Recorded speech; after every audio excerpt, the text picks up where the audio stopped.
अगर आपको गोश्त और स्पिरिट्स में इंटरेस्ट है, उनकी बातें सुनना अच्छा लगता है, तो आज का वीडियो आपके लिए है। जैसा कि मैं कोरियन कल्चर के बारे में और कोरिया के बारे में जितनी भी टॉपिक्स हैं इस चैनल पे कवर करने की कोशिश करूँगी, तो उसी में से एक आज जो मैं डिस्कस करने वाली हूँ वो है कोरिया का फेमिनिस्टिक कल्चर। रिसेंटली मैंने एक कोरिया की हॉरर मूवी देखी जिसका नाम था एक्जुमा, और उसमें कोरिया के फेमिनिस्टिक कल्चर को बहुत अच्छी तरीके से दिखाया है।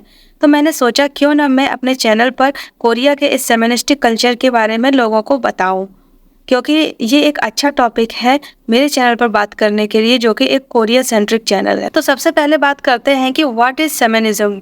फेमिनिज्म को कोरिया में मूसोक कहते हैं और मूसोक की प्रैक्टिस करने वाले लोगों को मुदांग कहते हैं। मूसोक कोरिया का एक एंशियंट फोक रिलीजन था जो कि वहाँ के बुद्धिज्म, ताओइज्म और कन्फ्यूशियनिज्म रिलीजन के अलग था। अगर आप कोरियन कंटेंट जैसे कि के ड्रामा देखते हो तो आपने कुछ इस तरह का कैरेक्टर जरूर देखा होगा।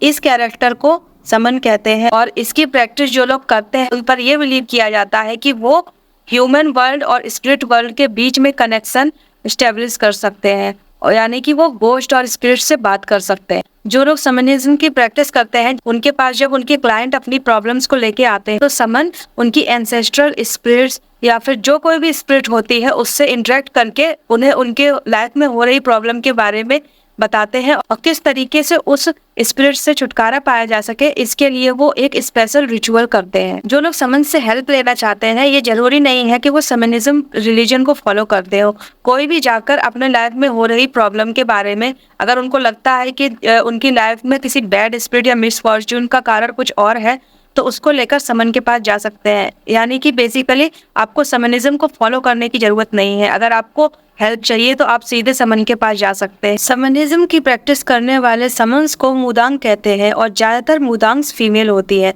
अब ये क्वेश्चन उठता है कि मुदांग्स फीमेल ही क्यों होती हैं? इसका जो मेन रीजन था वो ये था कि कन्फ्यूशियस रिलीजन में से विमेन को एक्सक्लूड कर दिया गया था। तो विमेन ने क्या किया कि अपना एक नया रिलीजन बना दिया, और उस समय का जो रूलिंग क्लास था कोरिया का वो ये मानता था कि जो गॉड्स को फॉलो करते थे शैमनिज्म में वो सारे गॉड्स वल्गर और मीन किस्म के हैं जो कि केवल वुमेन के ही लिए सुइटेबल है। तो इससे आपको ये भी पता चलता है कि किस तरीके से वुमेन को गलत तरीके से उस समय देखा जाता था, उन्हें नीच समझा जाता था और उन्हें उनके रिलीजन से भी एक्सक्लूड कर दिया गया और उन्हें एक अपना नया रिलीजन बनाना पड़ा। कोरियंस का ये मानना है कि जो स्पिरिट्स होती हैं वो ज़्यादातर वुमेन को पजेस करती हैं, इसीलिए जो फेमिनिज्म कल्चर है वो वुमेन के लिए सुइटेबल है। आर्कियोलॉजिस्ट ने भी ये पता लगाया है कि क्यों ज़्यादातर समन्स फीमेल होती हैं। तो आज से 30,000 साल पहले की उन्होंने जब स्टडी करी तो उन्हें पता चला कि उस समय जो समन प्रैक्टिसेस होती थी उसमें केवल फीमेल्स को ही जगह मिलती थी।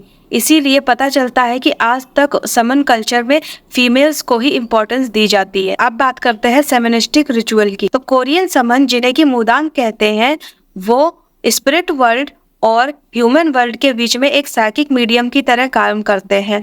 वो अपने क्लाइंट के एंसेस्ट्रल स्पिरिट या जो भी स्पिरिट उनके ऊपर हावी हुई है उनसे कांटेक्ट करके उनको उसके बारे में बताते हैं और उन्हें बताते हैं कि किस तरीके से इनसे उन्हें फ्री किया जा सकता है, और इससे फ्री करने के लिए वो एक रिचुअल परफॉर्म करते हैं और इस रिचुअल को कट कहते हैं। ये फेमिनिस्टिक रिचुअल ज़्यादातर क्लाइंट के प्राइवेट होम या फिर किसी श्राइन में होते हैं और उन श्राइन को कहते हैं कतांग।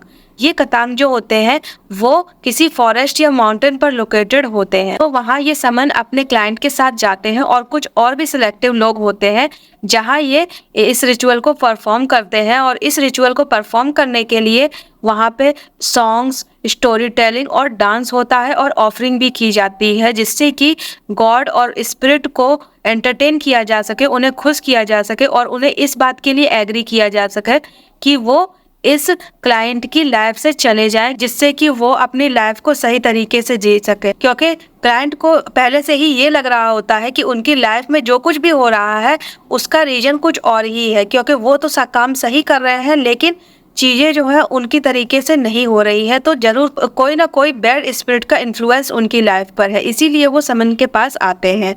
तो इस फेमिनिस्टिक रिचुअल को परफॉर्म करके मुदांग उन स्पिरिट्स को एंटरटेन करते हैं और उन्हें क्लाइंट की लाइफ से जाने के लिए मनाते हैं। कोरियन मुदांग्स जो होते हैं वो रीजनल तौर पर कोरिया के डिफरेंट डिफरेंट रीजन में डिवाइड होते हैं और उन मुदांग्स का स्पिरिट से कांटेक्ट करने का जो तरीका होता है वो अलग अलग होता है। कोरिया के नॉर्दर्न रीजन के जो मुदांग होते हैं वो किसी एंसेस्ट्रल स्पिरिट या डेटी से कनेक्ट करने के लिए अपने आप को पजेस करवाते हैं और इस तरीके से वो पैरानॉर्मल वर्ल्ड के साथ अपने आप को कनेक्ट करते हैं। लेकिन कोरिया के ईस्टर्न और सदर्न रीजन के जो मुदांग होते हैं वो स्पिरिट वर्ल्ड और ह्यूमन वर्ल्ड के बीच में साइकिक मीडियम की तरह काम करते हैं। कोरिया में जोसेon डायनेस्टी के समय उस समय जो एलिट लोग होते थे वो मुदांग्स पर टैक्स लगाकर और उनके इस रिचुअल को इम्प्रॉपर बताकर इस सेमेनिस्टिक कल्चर को दबाना चाहते थे। लेट 19th सेंचुरी में जो कोरिया में क्रिश्चियन लोग होते थे वो इसे मिशन यानी सुपरस्टिशन कहते थे और इस पर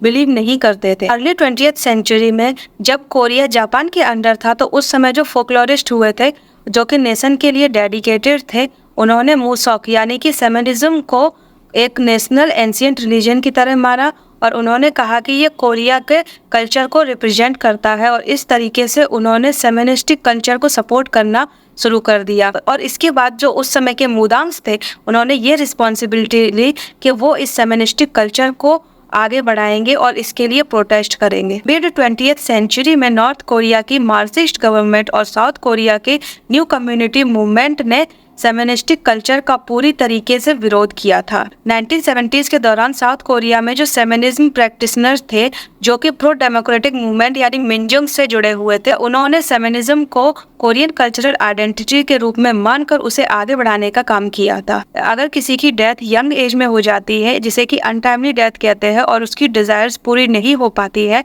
तो कोरिया में ऐसा माना जाता है कि वो स्पिरिट्स जो होती है वो इस अर्थली वर्ल्ड में ट्रैप हो जाती हैं और उनके ट्रैप हो जाने के कारण वो अपनी ही फैमिली के लिए मिसफॉर्च्यून पैदा करती हैं और इस सिचुएशन को केवल समन ही डील कर सकते हैं, ऐसा वो मानते हैं। तो इस सिचुएशन में जो क्लाइंट होता है वो समन से कांटेक्ट करता है और जो समन जिसे कि मुदांग कहते हैं वो रिचुअल को परफॉर्म करके उस स्पिरिट से ये जानने की कोशिश करता है कि वो क्या चाहती है और रिचुअल के थ्रू मनाने की कोशिश करता है कि वो उस फैमिली को छोड़कर चली जाए। कोरियन मुदांग्स जो होते हैं वो सेमेनिस्टिक रिचुअल को एक इकोनॉमिक एक्टिविटी की तरह देखते हैं जिससे कि वो अपनी इनकम जनरेट करते हैं। इस मॉडर्न समय में साउथ कोरिया के जो मुदांग्स होते हैं वो अपने सेमेनिस्टिक सर्विसेज को प्रोवाइड करने के लिए फ्लायर, ब्रोशर और यहाँ तक कि इंटरनेट का भी यूज़ करते हैं जिससे कि वो अपनी सर्विस को दूर दूर तक पहुँचा सके और लोगों की हेल्प कर सके। कुछ कोरियन स्कॉलर्स का मानना है कि एंशिएंट टाइम्स में जो मुदांग्स होते थे वो ज़्यादा प्योर और बिलीवेबल होते थे, लेकिन कैपिटलाइजेशन और मॉडर्नाइजेशन के कारण अब के जो मुदांग है वो ज़्यादा सेल्फ सेंटर्ड और मेटेरियलिस्टिक हैं और वे केवल अपने अर्निंग और इनकम के बारे में फिक्र करते हैं, ना कि क्लाइंट की हेल्प करने के। इस वीडियो में हमने कोरिया के सेमेनिस्टिक कल्चर के बारे में जाना। अब मैं मिलती हूँ किसी और कोरियन टॉपिक्स के साथ नेक्स्ट वीडियो में। तब तक के लिए अन्यंग एवरीवन।